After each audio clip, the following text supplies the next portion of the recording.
मैं अभी कार से आया तो ड्राइवर जिस रास्ते से मुझे लेके आया तो वहां पर रास्ते में मैंने एक जगह देखी जहां पर बहुत सारे लोग थे जिनको कोई दुख नहीं था, कोई तकलीफ नहीं थी, सब लेटे हुए थे और किसी को कोई दुख ही नहीं था, तकलीफ ही नहीं थी।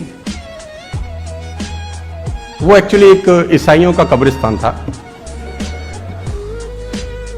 They don't have any problems।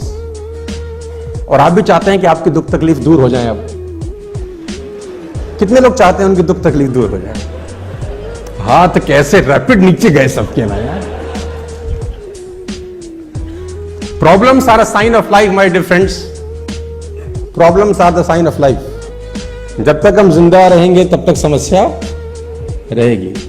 जिस दिन समस्या खत्म हो गई समझ लो जिंदगी खत्म हो गई। और जब आपकी जिंदगी में कोई समस्या ना हो ना तो घुटनों के बल बैठ जाना और ऊपर देख के बोलना, भरोसा खत्म हो गया क्या? अगर नहीं तो समस्या भेज, निपट लूंगा, चिंता मत कर।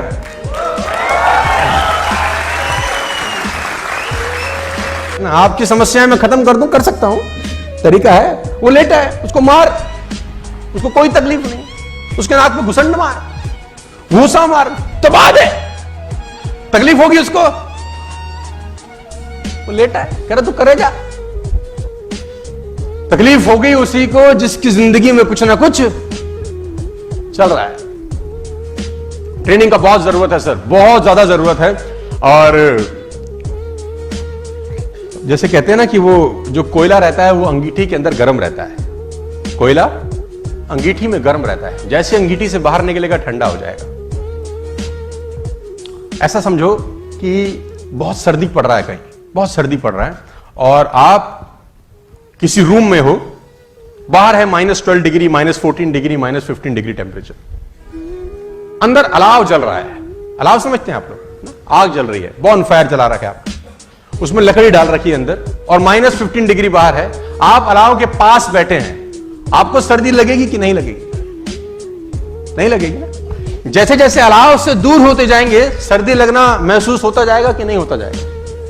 बाहर जितना भी टेम्परेचर है, अगर आप अलाव के पास हैं तो बाहर का टेम्परेचर आपका बाल भी बांका नहीं करता। क्या मैं ठीक हूं? तो ये अलाव ही है, ये ट्रेनिंग कि इसमें रहेंगे, बाहर का टेम्परेचर कुछ भी हो, तकलीफ कुछ भी हो, आपका कुछ नहीं उखाड़ता फिर वो। और सीखना जरूरी है क्योंकि बाहर बहुत सारे सवाल होंगे आपसे। जब तक आपको पता नहीं होगा जवाब क्या देना, आपको बहुत तकलीफ आएगी। वो एक बहुत पुरानी सी कहानी है कि एक आदमी ना आंख चेक कराने चला गया। बहुत जगह सुनाया मैंने। आंख चेक कराने गया तो वेटिंग थी, तो सोफे पे बैठ गया। जो ऑप्टोमेट्रिस्ट था वो किसी आदमी की आंख चेक कर रहा था।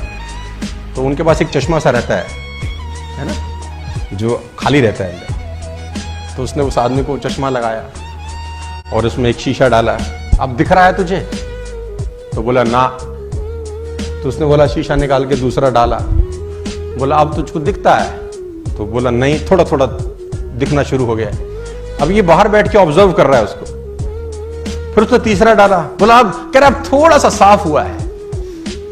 फिर उसने चौथा शीशा डाला। बोला हाँ अब मुझे बिल्कुल दिखाई दे। तो उसने पर्ची बनाई कि बाहर चश्मा बना दिया। अब ये गया, अब इसका नंबर था, ये तो देख रहा था बहुत देर से। अब उसको भी वो चश्मा लगाया जिसमें 2 छेद थे। पहला शीशा डाला तो तुझे दिख रहा है? बोले नहीं। तो उसने वाला निकाल के दूसरा डाल दिया। बोला अब दिख रहा है? बोला अभी भी नहीं। उसने फिर तीसरा डाला। बोला अब? बोला अभी भी। चौथा नहीं, पांचवा नहीं, छठा नहीं, सातवां नहीं, आठवां, जितनी ट्रे थी सारे डाल डाली। अब कह रहे नहीं। तो जो चेक कर रहा था उसने बोला नहीं पढ़ा जा रहा? कह रहा नहीं। बोला पढ़े भी हो? तो बोला नहीं, इसलिए तो पढ़ा नहीं जा रहा। तो बोला यहां क्या करने आए हो? तो बोला हमको लगा चश्मा लगाने से दिखता है। उसको बोला चश्मा लगाने से दिखेगा तभी जब पढ़ाई अंदर पहले से होगी, अंदर से होगी तभी दिखाई देगा। अंदर से होगी ही नहीं तो दिखाई। मैं चाइनीज लैंग्वेज लिख दूं, यहां चाइनीज, कुछ चाइनीज ची चो चा चा चू है, ऐसा कुछ लिख दूं तो तुम पढ़ पाओगे क्या? जबकि तुमको दिखता भी है, परफेक्ट नजर आता है। चाइनीज लैंग्वेज पढ़ पाएंगे? अरबी लैंग्वेज यानी पढ़ भी वही पाएंगे जो ज्ञान पहले अंदर होगा ना। जो होगा ही नहीं उसको भी नहीं पढ़ा जा सकता।